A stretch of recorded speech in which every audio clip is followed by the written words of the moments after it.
And just like that, we're in July, which means we are halfway through 2023. And in today's video, we're going to be going over the first half of the year, what happened, going over the most recent data that just came out today, and forecasting what we think is going to happen for Q3, Q4, and into 2024 coming up on this Silicon Valley Snapshot. For those of you who are new to the channel, my name is Danny Gould. I'm the CEO of the Selling Silicon Valley Group. Over the last 8 years after graduating from Stanford University, I've helped well over 200 families buy and sell homes here in the Bay Area. Have over 250 five-star reviews on Google. You can check us out there. So let's get started. We've got a lot to cover in today's video. We got a lot of data to go over.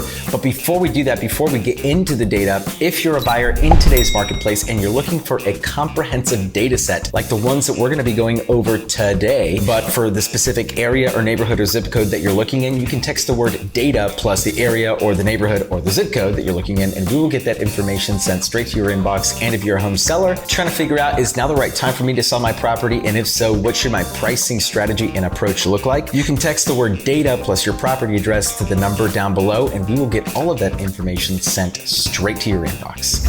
All right, everyone, let's dive into it. We've got the data fresh off the press right now, and June is looking a lot better than I think a lot of people would have anticipated. First, starting off with Santa Clara County. In Santa Clara County, we had 899 homes pending, 802 homes active on the market. That is a trend now that we've been seeing since really almost the beginning of this year, like February of this year, where we started to see pendings outpace supply for the first time in a good long while. And that trend continues through June. And typically we start to see a softening in June, regardless of the county. But in Santa Clara County, we are still seeing pendings outpace supply. And anytime that we see pending outpace supply like that, it means we're in a really white hot or really great seller's market. Now heading on up to San Mateo County. In San Mateo County, we have 520 homes active on the market and 358 homes pending. If you are noticing a trend here, we're starting to see the delta between active inventory and pendings widen, which means that it's getting a little bit easier for buyers as we go into June. And so we want to pay attention to this trend, because typically what happens in San Mateo County starts to impact and reflect on what is going on in Santa Clara County. And so if we start to see a little bit of a softening in the market in San Mateo County, typically that trickles into the counties around it. So we're looking primarily at the East Bay counties, primarily Alameda County, as well as Santa Clara County, although Contra, Costa, and San Francisco obviously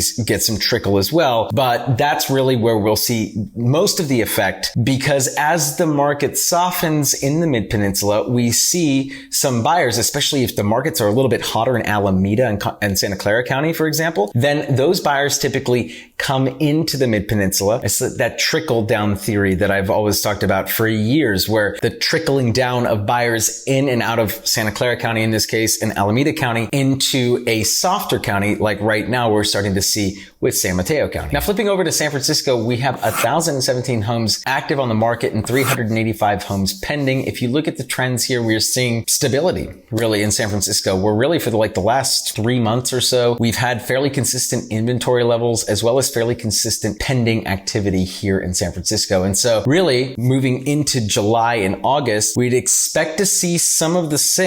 What happens in San Francisco, though, is that typically in the fall, we start to see a lot more favorable conditions for buyers. So if you're a seller and you're needing to get out of San Francisco sooner rather than later, meaning like in the next 12 months, it would probably behoove you to get moving on your plans ASAP. Because if you look at traditionally in San Francisco over the last 10 years, historically speaking, the fall tends to be the worst time to sell your home. And so given that the market is stable there right now, I would be proactive, get it on ASAP so that you don't have to put your home on the market when typically we see a surge in inventory levels in the fall months and usually a decline in pending activity as well. All right, let's surf on down to Santa Cruz. We've got 291 homes active on the market and 153 homes pending in Santa Cruz. Now, if you look at the trends, you're clearly seeing a widening in the gap between active inventory and pending activity, which is not really a good thing for home sellers. And so if you look at last year, it followed a very similar trend in Santa Cruz. So this is not necessarily abnormal for the market. And if you look traditionally at pretty much any market here in the Bay Area, we usually see pending activity drop and we usually see inventory levels go up. And so this is not actually anything new, nothing that we're not used to seeing before, but it is something to just keep an eye on again and see if anything breaks the trend. Is, for example, like in Santa Clara County, we saw inventory levels stay flat, and that's usually not the case. We usually see inventory levels come up and pending activity come down. So we did see pending activity come down in Santa Clara County, but we didn't see inventory levels go up. And so that bucked the trend a little bit. Here in Santa Cruz, more of a traditional going into summer market kind of environment. Now let's head over to Alameda County. We have 785 homes pending and 770 homes active on the market. A fairly neutral, like almost neutral, right? Pending and active inventory are fairly similar. From May to June, we are definitely seeing that gap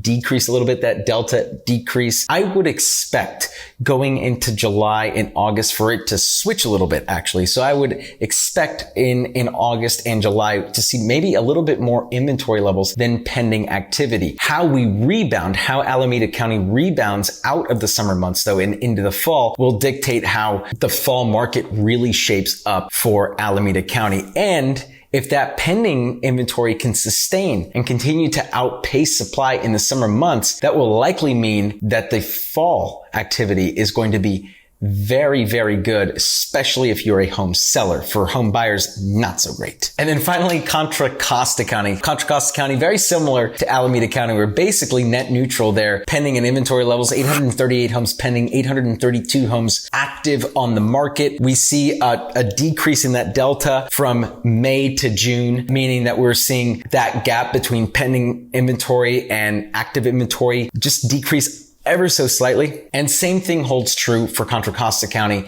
as Alameda County. It would not surprise me to see active inventory outpace pendings for the next couple of months here as we roll into fall. But if we see pendings outpace supply, that means the fall months will be even better than we would have expected. But it wouldn't surprise me to see active inventory outpace pending inventory for the next couple of months, as we typically see the market soften ever so slightly in the summer months across the Bay Area. So now that half the year is done, we've got a couple things to talk about. The first is, how did the first half of this year shape up? And I think that we could just collectively say as a whole that the market did a little bit better, I think, than most people were anticipating, myself included. And that has almost everything to do with the suppression of inventory levels that we are currently seeing. And I believe that this will be the main headline, the main story heading into Q3 and Q4 of this year. You know, honestly, I know that a lot of people are talking about the rates and a lot of people are talking about layoffs and the economy. And if you look at everything that's happened, that really has not done much to the overall health of the housing market here in the Bay Area. And so I would say that until something changes with inventory, all of those other extraneous factors will be non-factors, really. And so that's the one thing that we need to pay attention to. And the one thing that we want to continue to monitor is, how are the inventory levels reacting to all of the hoopla around it? Because yes, all of those different things do impact the housing market, but they don't impact the housing market in the way that we think. It's, how is that impacting the psychology of the seller? And that's really what we want to think about here as we roll into Q3 and Q4, is what is the psychology of the homeowners who are on the fence about selling right now? Because we got the people who absolutely need to sell.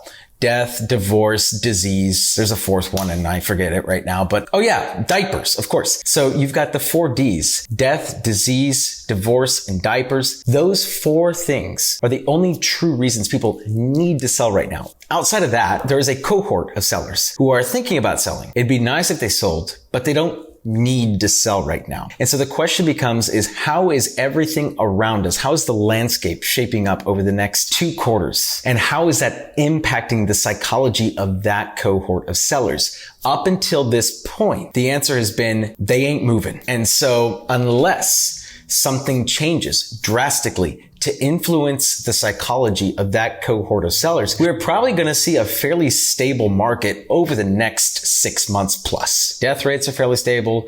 Birth rates are fairly stable. Divorce rates are fairly stable. The stability in the marketplace right now lies in the fact, all of them really, who do not need to sell. Now, there's another D, there's debt. And so that there could be some underlying factors there that could cause some of those homeowners to potentially sell. But that has proven to not be the case. And with as much equity as most of these homeowners have, they will likely hold on to their home until something inspires them not to. And if you've watched previous videos, I honestly believe that a lot of these sellers are holding on to the prices that they saw their home selling for about a year and a half ago at the beginning of 2022. And until we get back to those prices, which, hey, who knows how long that's going to be? Let's see who outlasts who. But right now, these sellers, this cohort of sellers, they're sticking to their guns and they're not budging.